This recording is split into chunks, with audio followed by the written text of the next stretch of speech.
Welcome back, everyone, to another round of the Ultimate Time Wizard Tournament from Bologna in 2024.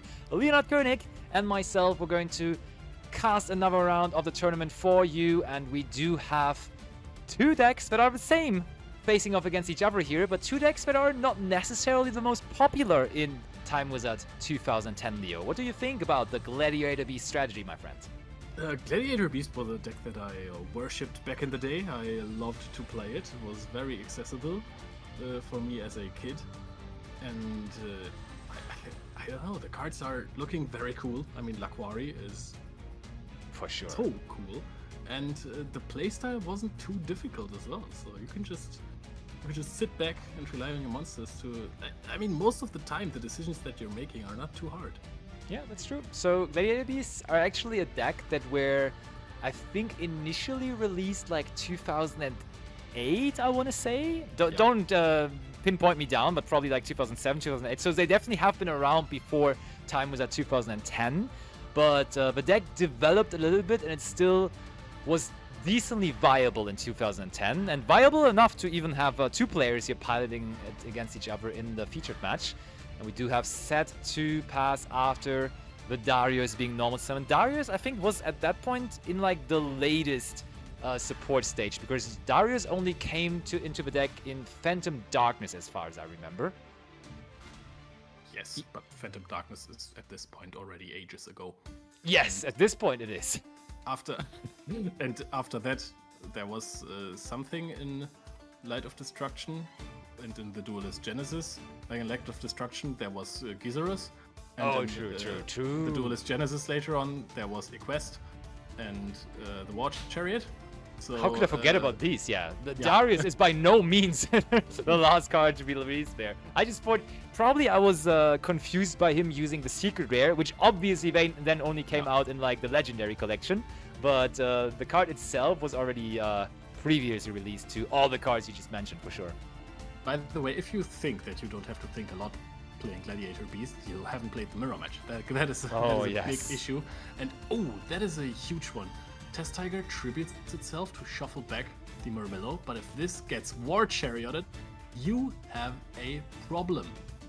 And now he shuffled back, quote unquote, the Murmillo to summon it back to destroy the Darius. We didn't see the motions, but I think the player explained what he did. And then you just destroy the Murmillo, and that is -1 from War Chariot.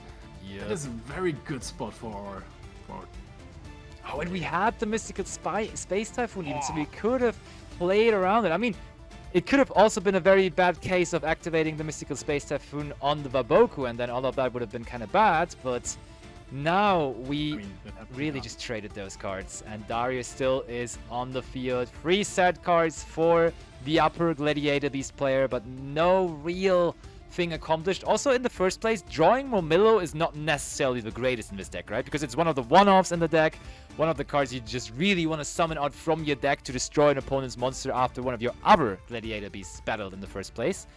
But here it was in their opening hand. I think, by the way, we just saw a battle phase declaration. Was it? Maybe. Also, in this situation, you would think that you would definitely go for Bestiari.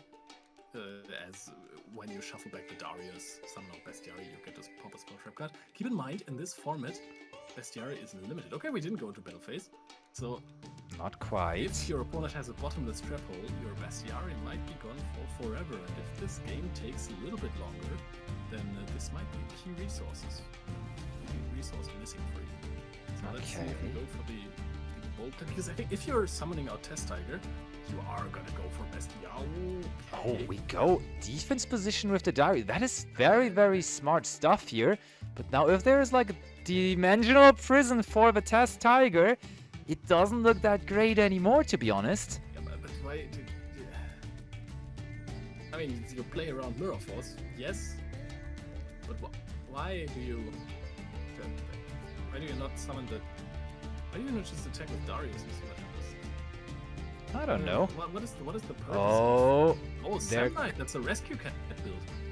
Looks like it. Sam Knight gets mad with the bottomless trap hole here right away, though. Card for card, trading. We are going down in resources here significantly, and I feel like at this point, the first person out of those two finally resolving one of those Gladiator Beast battle effects is going to be the winner here, kinda, because that starts generating advantage then. Is there a way to play around the bottomless? At least it's not going to be applied here. I think this is such a great spot for our player who started, for our bottom player, because his opponent has a Book of Moon that could have been used to prevent the bottomless triple, but then again you have nothing to defend yourself against the Darius attack. Oh, we drew Trap Stun. Another Test Tiger. Another Test Tiger. Okay, so maybe we just baited out. We do it again. Direct attack from the Tiger. Tiger came through. Goes for some damage. Remind me, how much is Test Tiger in terms of attack? 600. It's only 600, so it's nothing particular. It's so funny to see that, like, you want to battle with those Gladiator Beast monsters, still he chooses not to do it on purpose, but just attack with the Test Tiger instead. That's really hilarious. I've never seen anything like it. Are we just leaving the Test Tiger on the field? What is happening? I don't. My. Okay, we pass it over. I'm very confused by this. I haven't played Gladiator Beast in ages, so there might be like an obvious reason for these decisions that I'm just missing. But that is crazy. I think you could have just. To the people at home watching this, definitely make sure to tell us in the comments and in the chat why this would be the case, why this is such an obvious play maybe, because I feel like these guys, they are there in Bologna, some of them even just specifically to play this time as a tournament. I am almost certain that they know something and that they know why this would be a good thing to do here. And maybe we are just missing it right now. Okay, we have now put that Darius back into attack position. We're going to see, I think we picked up a Trap Stun last turn. And Trap Stun would be incredible here if you have picked up another monster.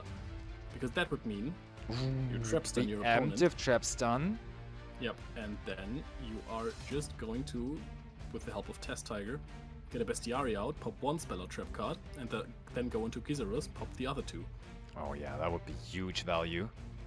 One thing we have to consider though, you mentioned Book of Moon, and it's definitely a possibility that there is a Book of Moon. Okay, we attack with the Test Tiger again.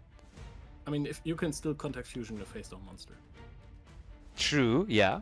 But then you might lack access to Bestiary though, right? Because if you just now book the Darius... Yeah, and that's what we do. Yeah, that's true. Can Test Tiger interact with set monsters? It cannot, right? You need another monster... No, but you need another monster to pull off Gizarus anyways. And that would have just normal summon Lamon, Test Tiger it. I don't necessarily agree with the Trap Stun if you don't have another monster. Yeah, it's interesting. However, I see what you mean. It looked like he has 2 Trap Stun, so that could be a reasoning here. I think that the Test Tiger on the field. What is happening? It's just Test Tiger here. It's not even a Gladiator Beast duel here. It's actually just tigers. This is the Tiger Mirror, ladies and gentlemen, and we attack over Darius. Ooh. Yep, that just works. I think it's such a liability to leave open the Test Tiger, not keep it in hand as a resource. Because, by the way, can we talk about how cute Test Tiger is? Oh, endlessly cute. Just attacking, leaving it open on the field to let your opponent attack over it whenever they draw a Gladiator Beast just feels so odd. I mean, this attack over Darius makes 100% sense, but look at this frantically going through the graveyard and checking all the options. Like, no, my Darius, not my Darius. I mean, I think he could have a Boku pot. Oh, Dimensional Prison on it. Maybe now a Trap Stun on the opponent's side as well, possibly. And the prison here is 100% the correct play. Yes, I agree. You have to make sure that the only Gladiator Beast inside for multiple turns for both players here just somehow sticks to the field. And now we can flip that Darius back up. Or maybe we want to go into the battle phase first. Exactly, yeah, of course. Why would you attack with a Gladiator Beast monster, right? Who would be so foolish to do that? I'm at loss for words. Darius is being flipped up now. I mean, you want to bait out some high-value trap cards like a Torrential Tribute to then trap stun it afterwards. But I mean, now, if your opponent has anything that stops you from using your trap cards, if they draw into a Gladiator Beast, you have a big issue on your hands with the Test Tiger in attack position. Test Tiger again, attacking after the Darius goes into defense position. It does go through again. This is such a funny duel. What is happening here? I can't wrap my head around these plays. Like, you don't want to have a 600 attack point vanilla on your field versus Gladiator Beast. But if your opponent just doesn't draw any, you poke for 600, I guess. How is that? Again! Here it is Is again! there like a secret effect that I'm missing? Oh, and now we actually have forced out a Dimensional Prison on it. Darius can go into attack position. And I think this Dimensional Prison on the Test Tiger might in the end really help the bottom player, because he finally may start attacking with his Gladiator Beast monsters. Because he does not have the option anymore to attack with Test Tigers anymore. Why would you want to get rid of the Test Tiger though?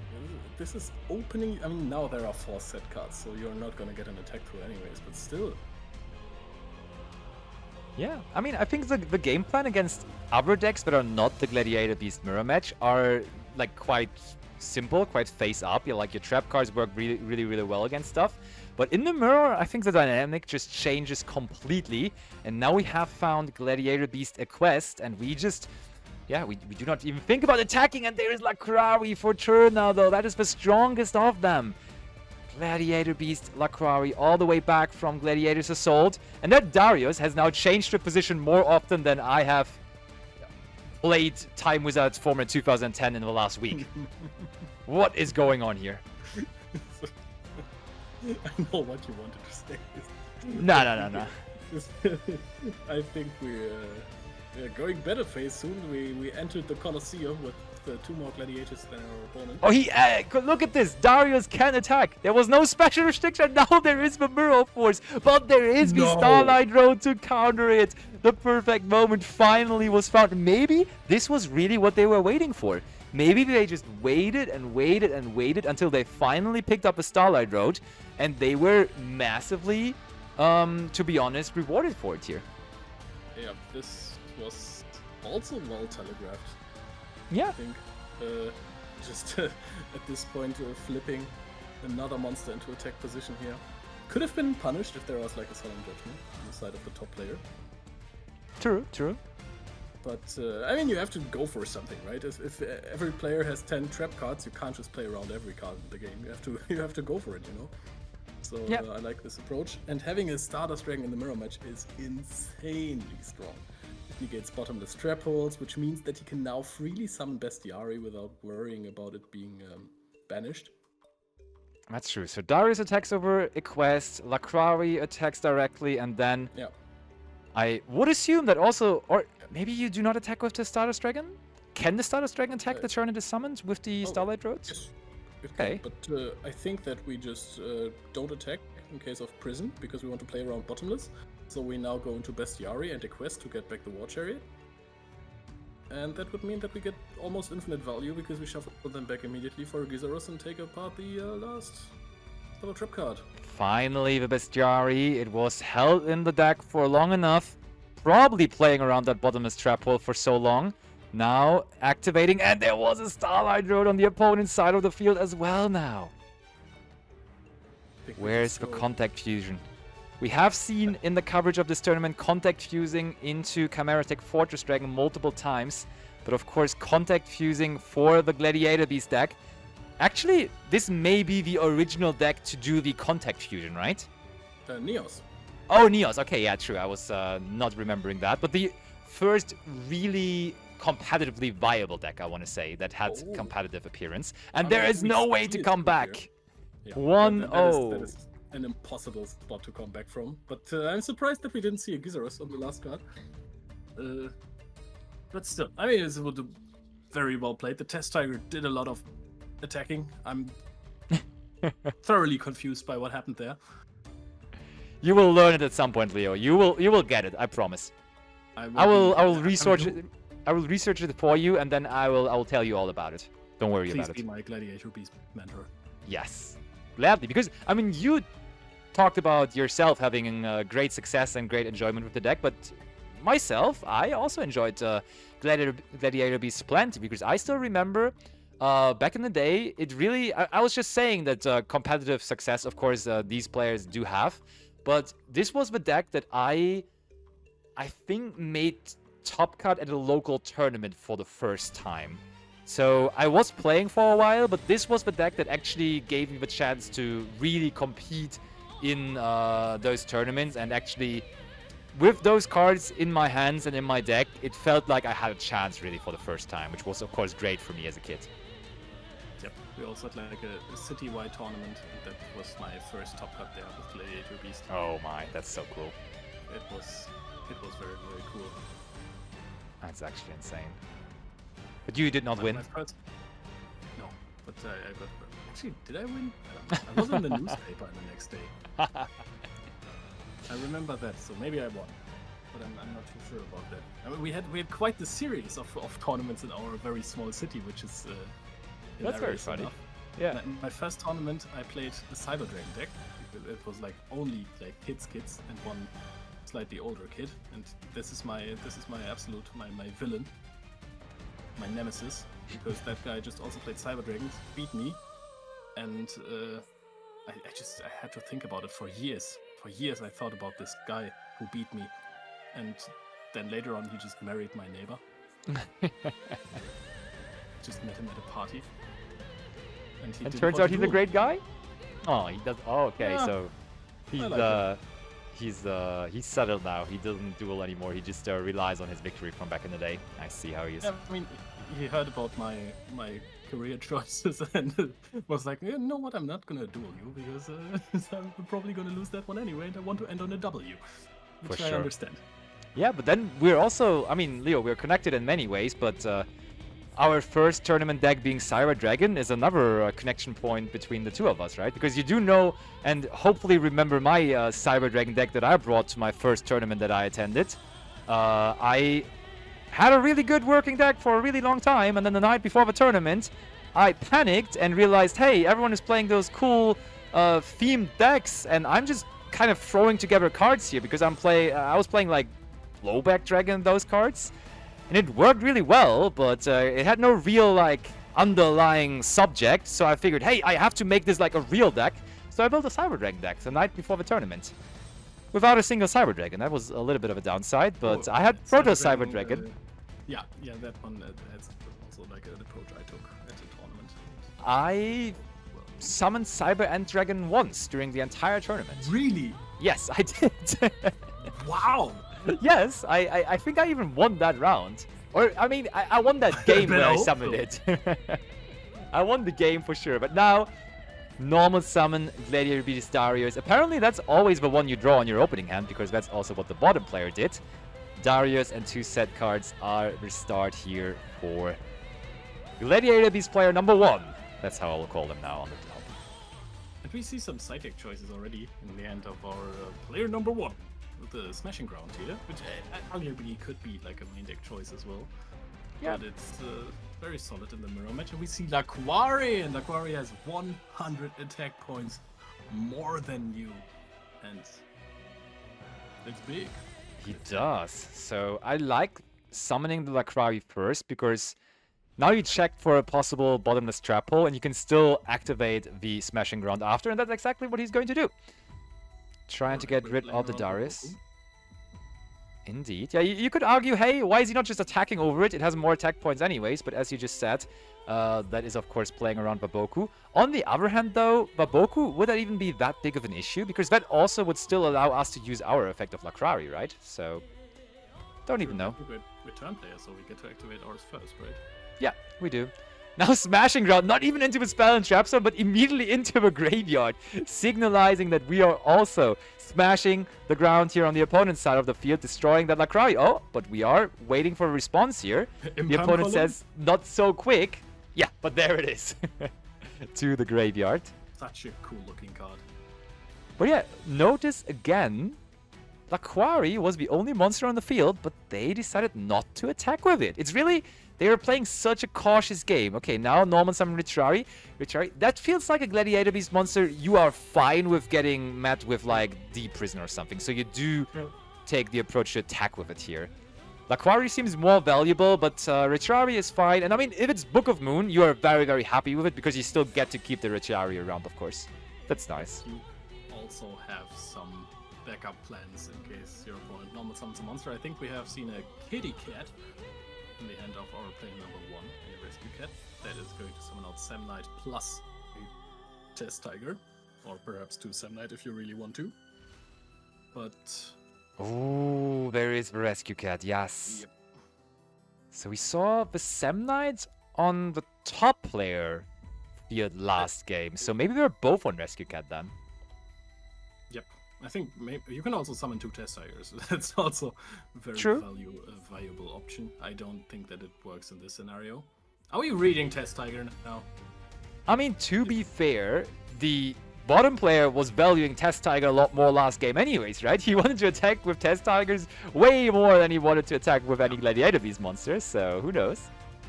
That is true. Rescue Cat, one of the best cards. Oh, yeah.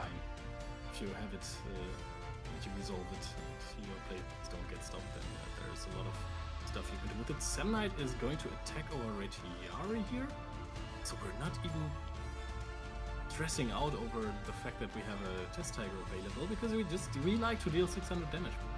That's our thing.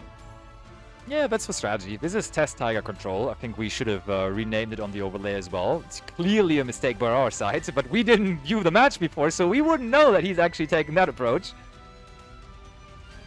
are we just attacking over the Retiari now? It feels like it, but we're still thinking... The attack position feels like a fragile situation as well, but no, I like it. If you play around single target removal like Dimensional Prison, you can still run over Retiari. I think the defense should be 400. So definitely 100% the correct choice to also have both on the field and not use the Test Tiger beforehand. I stand corrected. And the top player is stressing out about it, really taking his sweet time here, and we do go Book of Moon on the Samnite there. Does it still get destroyed by Rescue Cat in the end phase yet? Very good question. Maybe we're going to see, because of course it can now not be used with the Test Tiger anymore. Oh, we're not even attacking with the Test Tiger anymore. So Retiari is too big. Let me just check that real quick. And Test Tiger. Yeah, it is 800. Okay. Test Tiger gets destroyed. Okay. Apparently, the other monster, the Samnite, does get to stay on the field, though. Yep. I think we have settled on that. Samnite has 1200 defense, so if the Retiari attacks, we'll both get to use their effects. Indeed, okay. Top player. Oh, I think the top player actually has a really good hand there. I see Proving Ground, I see Walk Chariot. Those are some good options that he has there. But of course, still scared of the 2 Spell and Trap cards set for his opponent. So what is going to be the way to go here? I think what I'm definitely picking up from those 2 players is we are super cautious about our Bestiari. Like, none of them wants to go into a Bestiari when there could even be the possibility of a bottomless trap pull on the field. And I think that's pretty smart, just keeping that very, very decisive card. That card is limited for a reason in 2010. Keeping that card as a resource in your deck at any cost, at any price. I like it a lot. Okay, oh, but we search for... Speaking of keeping it in the deck at any time, searching it now, though, with the Proving Ground. That is, however, a very, very good way of playing around cards like Bottomless Trap. Because you just set it now, and Contact fills with 2 set cards, which is crazy, in my opinion.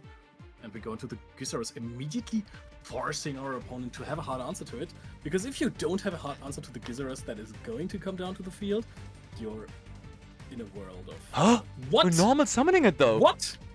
Do we have... What? No, it's so vulnerable. What?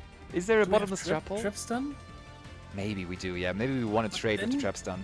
Yeah, but then we don't search the Bestiari, right? Because we want to special summon the Bestiari out from the deck. What? Possibly. Okay. I'm in no doubt that these players know how to pilot Gladiator Beast better than me, but my entire world is being shattered. Yeah, the world of the 13-year-old Leonard Koenig and his experience with the deck could not wrap his head around this move there by normal summoning the Bestiari. I mean, this is exactly what the 13-year-old Leo would have done. So, Maybe he was right all the way. But, oh, Trap Hole. Ooh, the original Trap Hole in this deck. You don't see that card in many decks in 2010 anymore, but it is in this one, and we do give up on the Bestiary here. Bestiary is good in the graveyard. It kind of is. It definitely hurts a lot less than it would hurt with a bottomless Trap Hole there. Test Tiger. That is so good. If you have like a protective card or something. Moon. Does this work? Must be, right? Yeah. Test Tiger effect gets traded with a Book of Moon.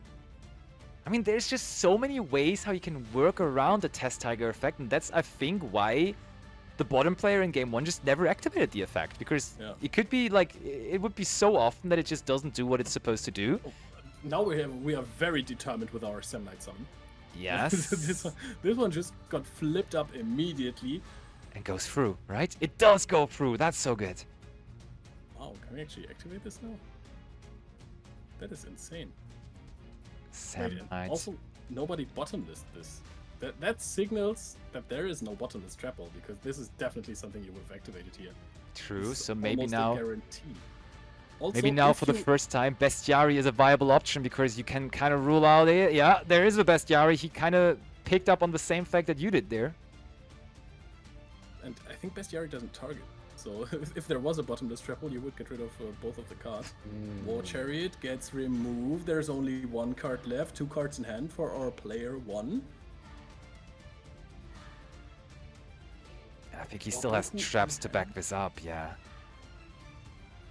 Waboku is not the best card in the mirror match. That's true, yeah. Especially when you're not the turn player, that's for sure. So, do they have an answer? No damage at all so far applied. And like both games went somewhat similar. Oh, we do go for the sad Laquari into Contact Fusion. And now finally, I was afraid we wouldn't see it all match long. But there is, honestly, if you ask me, the most iconic Gladiator beast. Gyzarus is so good. And it was another Chariot. And he set both of them there. Now just as a bluff.